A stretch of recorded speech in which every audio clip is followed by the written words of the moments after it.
हाँ, page number 7 से आपकी कथा प्रारंभ होगी। नारद जी और शौनकादिक ऋषियों की भेंट जब हुई है, यहाँ से कथा प्रारंभ कीजिए। जी गुरु जी।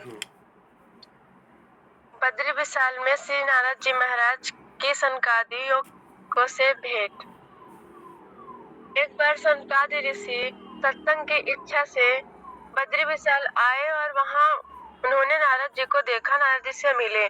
उन्होंने नारद जी को देखा कि उनका मुख उदास है।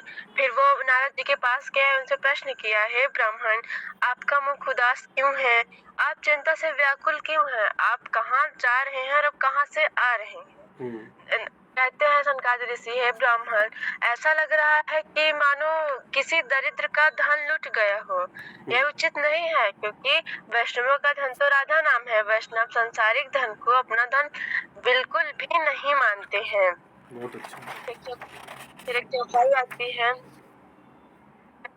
सब जग निर्धना, धनवंता नहीं कोई, धनवंता सोई जानी, जापे राम नाम धन हो, कबीरा राम नाम धन हो। बहुत सुंदर।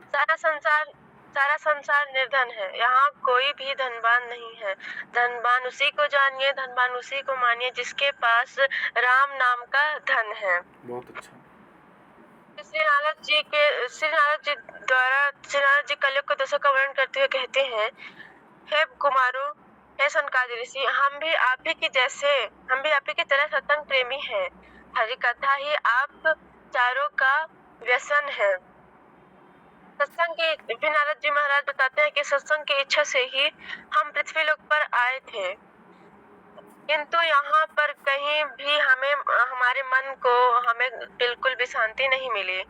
हम तीर्थ यात्रा भी गए, पुष्कर गए, काशी गए, प्रयागराज गए, परंतु कहीं भी हमें शांति नहीं मिली।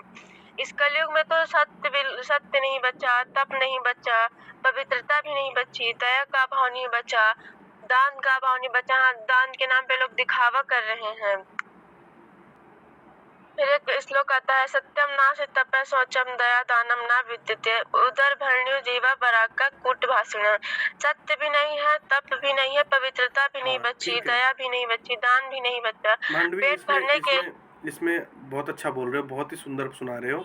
इसमें प्रयास ये करना है हमें थोड़ा थोड़ा सा कि श्लोकों को लयबद्ध बोलना है। जैसे सत्यम नास्ति तपः शौचम दया दानम न विद्यते, उदर भरिणो जीवा वराकः कूटभाषिणः।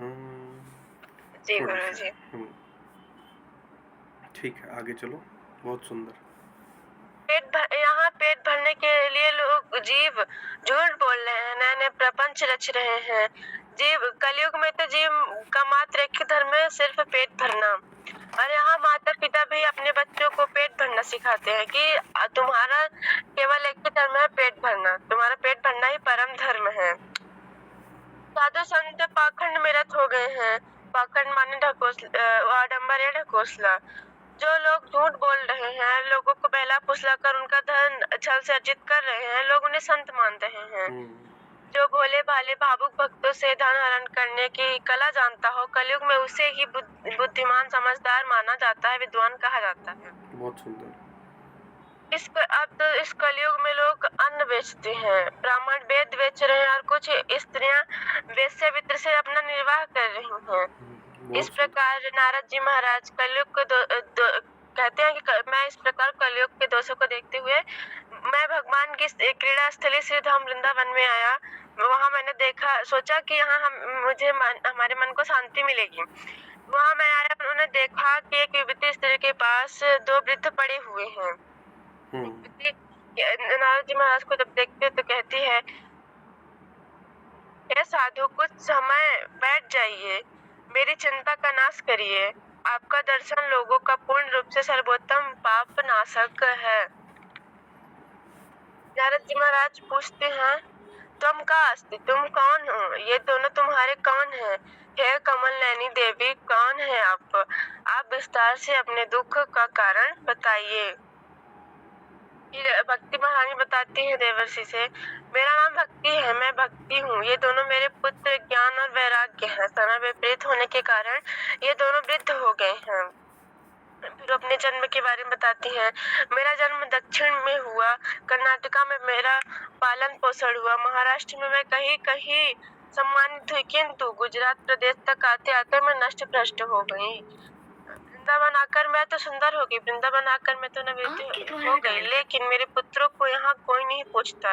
अगर आपने मेरे पुत्रों को स्वस्थ नहीं किया तो भक्ति में रानी कहती हैं, इदम स्थानम परित्यज्य विदेशम गम्यते मया।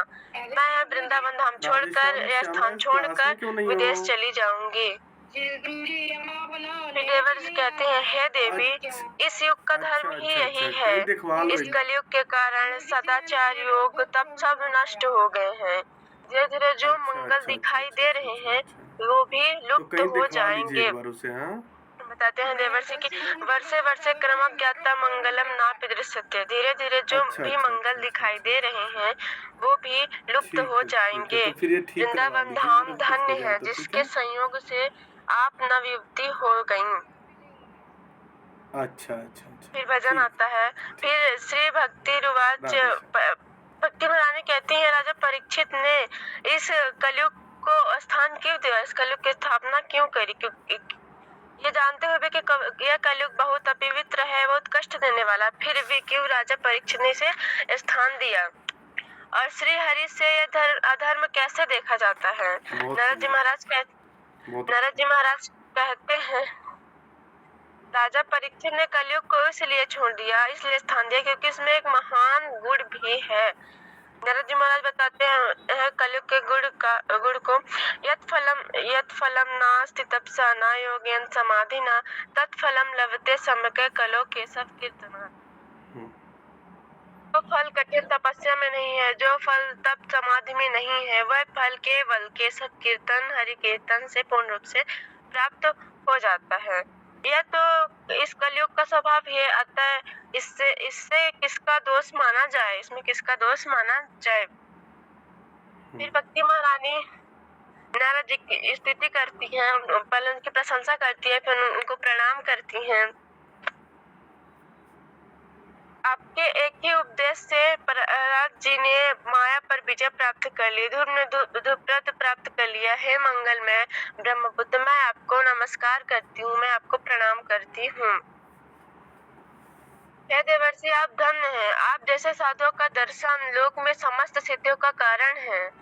मानस में गोस्वामी जी लिखते हैं कि जिस प्रकार शरद ऋतु की धूप के कष्ट को रात में चंद्रमा अपनी शीलता से दूर कर देता है, ठीक उसी प्रकार संतों के दर्शन मात्र से मनुष्य के सारे पाप दूर हो जाते हैं, नष्ट हो जाते हैं। फिर नारद जी महाराज भक्ति महारानी से कहती हैं, हे बालिक, तुम व्यर्थ में चिंता मत करो, भगवान के चरणों का आश्रय लो, दुख अपने आप दूर हो जाएगा। भक्ति महारानी से कहते हैं, यदि मैंने तुम्हें तीनों लोकों में प्रतिष्ठित नहीं किया तो मैं हरि का दास नहीं हूँ। नारद जी ने ज्ञान और वैराग्य और वैराग्य के कान के पास जाकर बड़ी जोर से चिल्लाकर कहा, हे ज्ञान उठो, हे वैराग्य उठो। नारद जी महाराज ने बार बार वेदांत गीता का पाठ किया, जिससे एक क्षण के लिए ज्ञान और वैराग्य जागते हैं, फिर मूर्छित हो जाते हैं। तभी आकाशवाणी हुई। नारद जी महाराज कहते हैं, हे ऋषि, मत खेद करे, आप उदास न हो, आप निराश न हो, आपका यह प्रयास सफल होगा, इसमें कोई संशय नहीं है। बहुत अच्छा। आप सत्कर्म करिए।